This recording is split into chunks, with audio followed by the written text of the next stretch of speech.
Vamos lá, meus amiguinhos. Muito bom dia, muito boa tarde, boa noite, boa madrugada de estudo para vocês. Estou chegando hoje aqui com uma questão que caiu no concurso da Escola Preparatória de Cadetes do Exército no ano de 2011.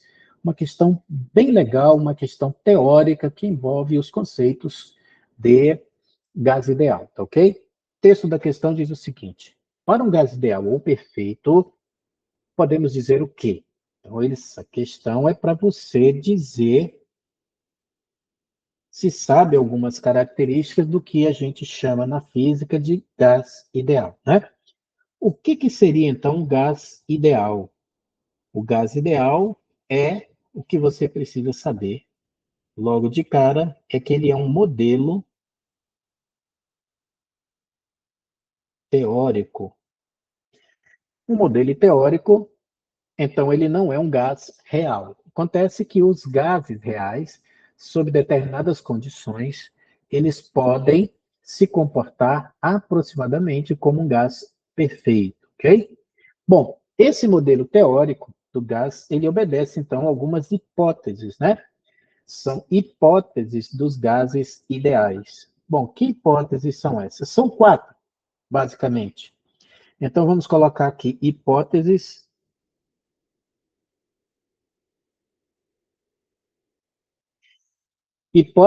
de um gás ideal na teoria cinética dos gases, tá? Hipóteses da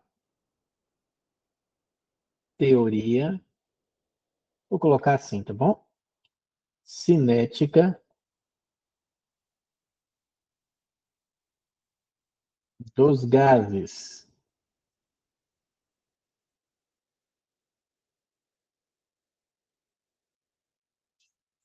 Bom, a primeira delas diz que um gás ideal é formado por partículas muito pequenas.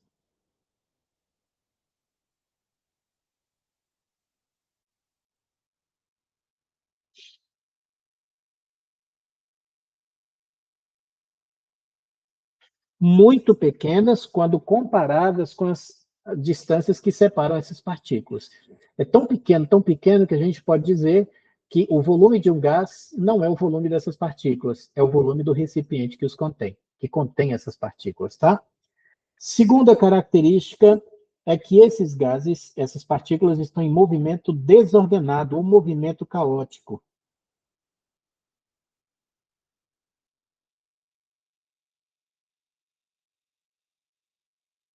E esse movimento é regido pelas leis da mecânica clássica de Newton, tá? Terceira hipótese é que essas partículas não trocam forças de interação entre elas. Então, não tem força de atração e nem tem força de repulsão. Tem força de atração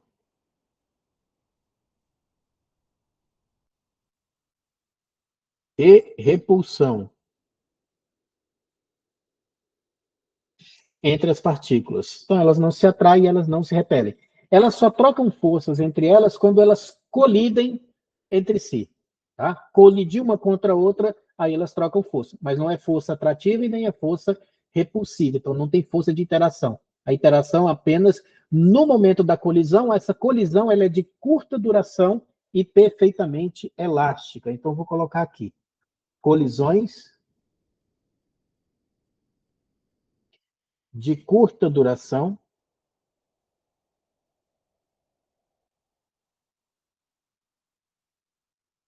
e perfeitamente elásticas, que é para conservar a energia, tá ok? Então, essas são as hipóteses da teoria cinética dos gases para um gás perfeito. E a primeira alternativa, né, o primeiro item A, diz o seguinte: as suas moléculas não exercem força umas sobre as outras, exceto quando colidem. Perfeito, é exatamente isso. Letra B. As suas moléculas possuem dimensões consideráveis. Negativas. As dimensões são desprezíveis em comparação ao vazio que separa essas partículas. Está errado, né?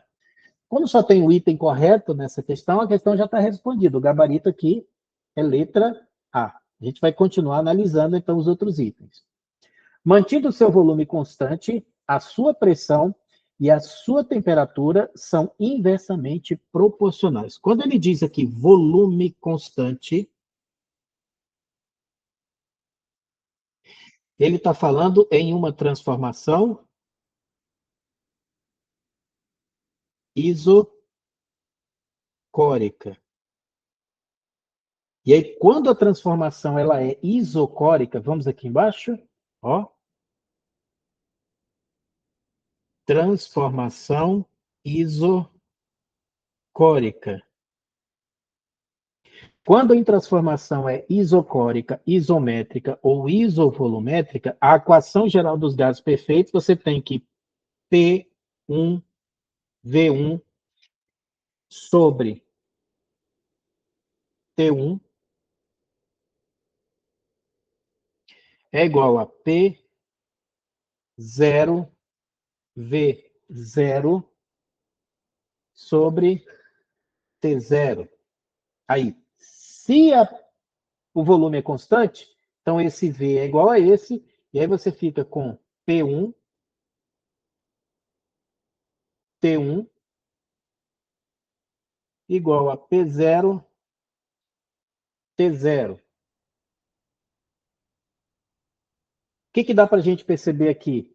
Que quando você tem uma transformação isocórica, a relação entre essas grandezas que ficam, pressão e volume, eles são diretamente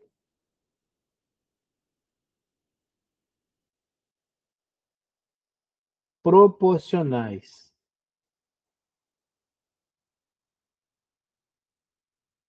Por quê? Porque quando você aumenta a pressão, a temperatura também aumenta. Se você diminui a pressão, a temperatura também diminui. Então, por isso que são diretamente proporcionais, tá? Então, é por isso que a letra C está errada. Porque eles não são inversamente proporcionais, eles são diretamente proporcionais. Letra D.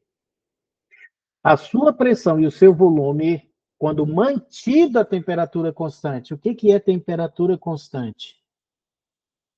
Isso mesmo, temperatura constante é uma transformação isotérmica.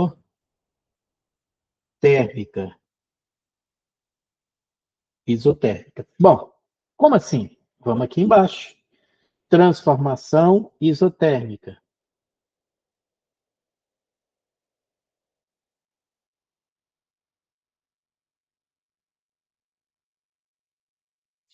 Na transformação isotérmica, e aí para eu não precisar escrever tudo de novo, olha só. Pensa aqui nessa relação aqui da lei geral dos gases perfeitos. Se a parte de baixo aqui é constante, eu posso cancelar a temperatura 1 com temperatura 0. E aí você vai ficar com P1, V1 é igual a P0 vezes V0. E aí, nesse caso, é inversamente proporcional, porque o produto tem que permanecer constante. Ó, se nessa transformação você tiver um aumento de pressão, o volume tem que diminuir para a temperatura permanecer constante, tá vendo? Então, aqui é o contrário do que a gente teve aqui. Ó. Se você tiver um aumento de pressão aqui, você tem um aumento de temperatura aqui. Então, quando um aumenta, o outro também aumenta, ou quando um diminui, o outro também diminui, diretamente proporcional. Nesse caso aqui, aumentando um, o outro diminuindo, é inversamente proporcional.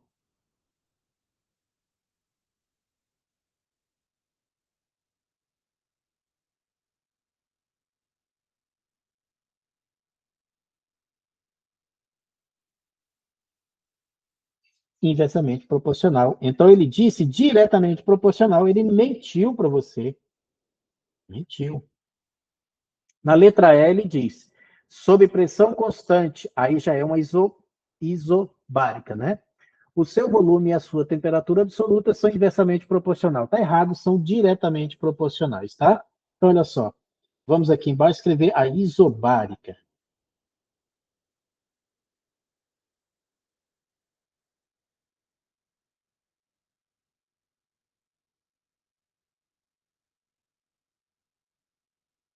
A transformação isobárica é aquela que acontece a pressão constante. E aí você vai ficar com o quê? V1, T1 igual a V0, T0. Tá vendo? Isso aqui significa o quê? A mesma coisa que a gente falou lá na isocórica, né? Que quando uma aumenta, a outra também aumenta. Ou se uma diminuir, a outra também diminui. Isso aqui caracteriza o que é diretamente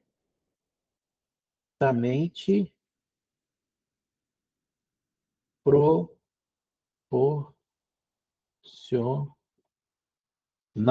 Diretamente proporcional. E ele disse que é inversamente proporcional, então ele mentiu. A questão já estava gabaritada, a gente seguiu até o fim para aproveitar a questão e falar um pouquinho sobre as demais transformações que a gente tem entre os gases. Perfeito. Questão resolvida, questão gabaritada. Questão morta, questão sepultada.